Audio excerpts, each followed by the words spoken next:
the road home. And back to Bragg.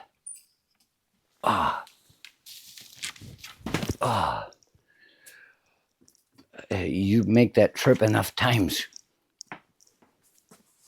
It was 988 miles from the 307th Engineer Battalion to my home, my family home in Gaylord, Michigan. 4-day weekends, you go like hell. You get home, you party, and you come back. You make it. It takes about 17 hours if you're doing the speed limit at the time. Speed limits have gone up since then. Back then they were like 55 or something. But I once did it in 14 hours, doing about 90 the whole way, and blowing down Ardennes Avenue, whatever. Come skidding in front of company headquarters to sign in off leave.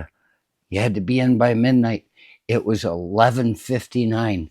I was coming down that road at 70. It's a 25, but it was nighttime. There was nobody out. The thing is, I've made that trip so many times, and it's not just about picking up people there, but it's about picking up people there on that path home and back to Bragg. And I was talking to Victoria a little bit about it, and I said, well, I guess I should say something. I mean, I pick up people, and that's the idea. Be careful who you pick up. Be careful of the man. Be more careful of the woman. Oh boy, she's probably got a man sitting in the bushes there waiting to jump out at you. But I talk to strangers. I get along fine with people. Doesn't matter what you think of me by watching these things. You've never been with me in public. You've never seen how things go. Everything's okay. I mean, I've picked up hitchhikers in Florida and dropped them off somewhere. I don't even know where. It was after dark. But this guy, he had skin peeling off of me. He was wearing a tank top, and he was a ripped, buff dude with a big mustache. And he was just out in the sun so long. Whatever he was doing, wherever he was going, I don't know.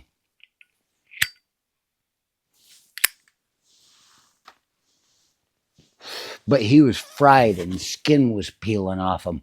And as soon as he got in the car, he got in and he looked at me like he was supposed to be somebody that threatens you.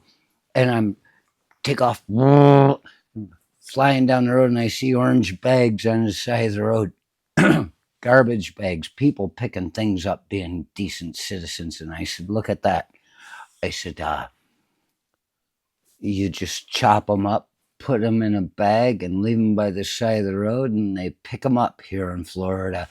And he just shut the fuck up, and he became a good passenger after that.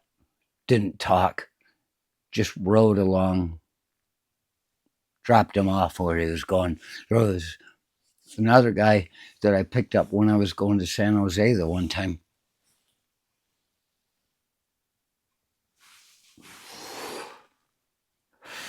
He gave me all kinds of information on how to just stop by churches, and they'll give you money for gas. They'll even feed you and fucking house you for a night. And I'm driving along saying, I don't need that. But it's not bad to know that sort of thing. You can learn all kinds of things from picking up hitchhikers.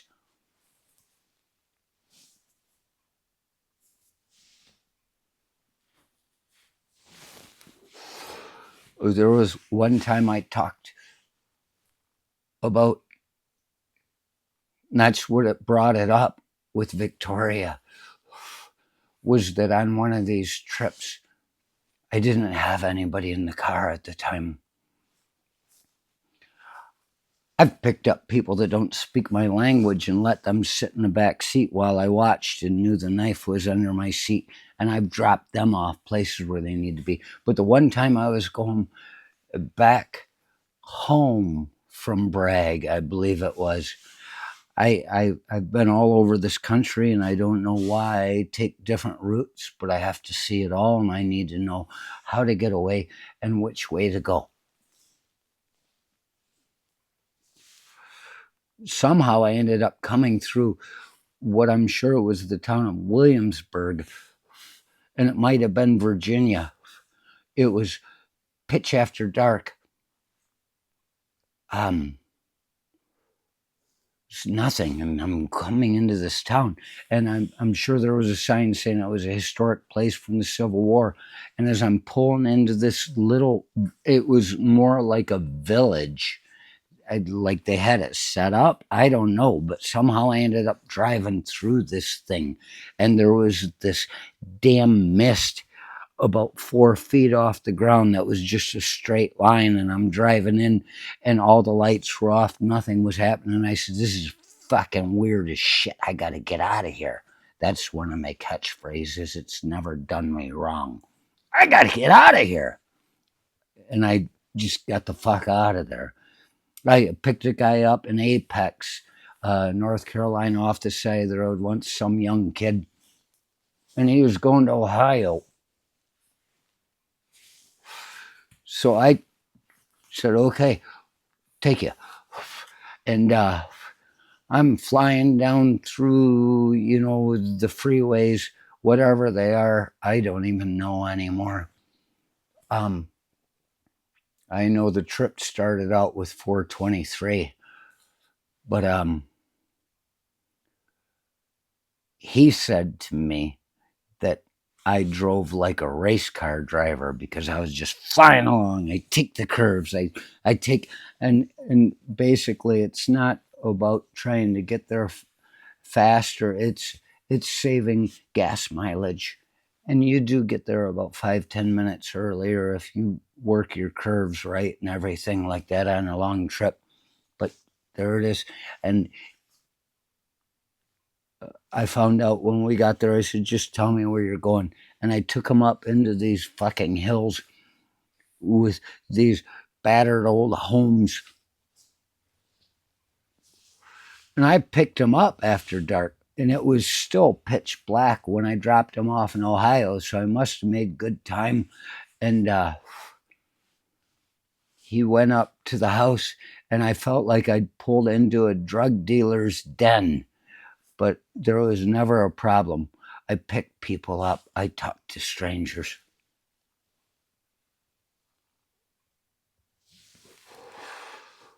But this one guy I picked up on the way back from Gaylord to Bragg the one time, old man, picked him up in the middle of the night. Old man standing by his side of the road, and he had this like pastor uniform that was all brown. It was like you were looking at him in a picture from when he was an old man in the 30s or the 20s. He just was that.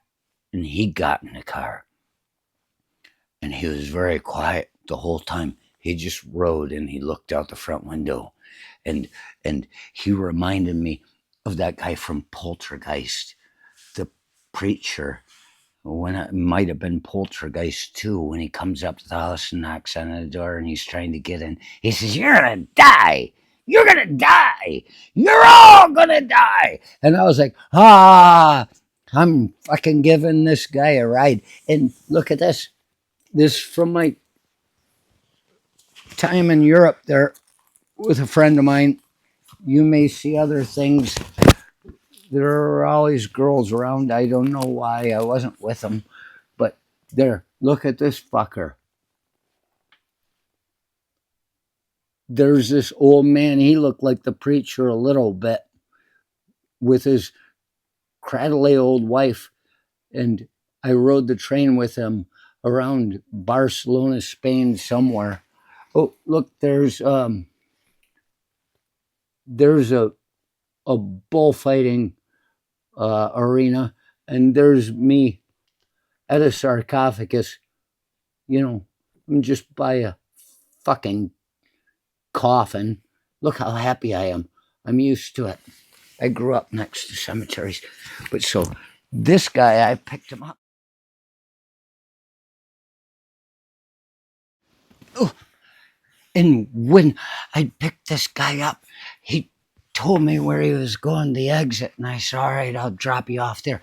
As we're coming up on it, and he's just sitting over there all creepy in the fucking dashboard lights, and I'm like, this is a fucking weird dude with his hat on. As we come up, I said, okay, here we are, I'll drop you at the exit. He says, no, you'll take me the whole way where I'm going. And I'm like, and I'm like, and he frightened me. I felt like I was traveling with a ghost that I'd picked up on the freeway. And we turned and we're going through the dark, and we come up to this little town with some street lights in it. It's like a block-sized town, these little old buildings. He said he was going to play bingo, and he says, here we are, pull up here. We pull up in front of this place that was all dark, no lights on at all, and it was like uh, 1:30, 2:30 in the morning. And I'm like, and he got out of the car, and I'm like, who the hell's playing bingo at 2:30 in the morning? Siete? No, it's 2:30 in the morning. He's fucking off somewhere attacking people. Siete. So he gets out of the car, and he turns around, he looks at me through the door as he's getting ready to close it, and he says, be careful who you pick up, and he closes the door.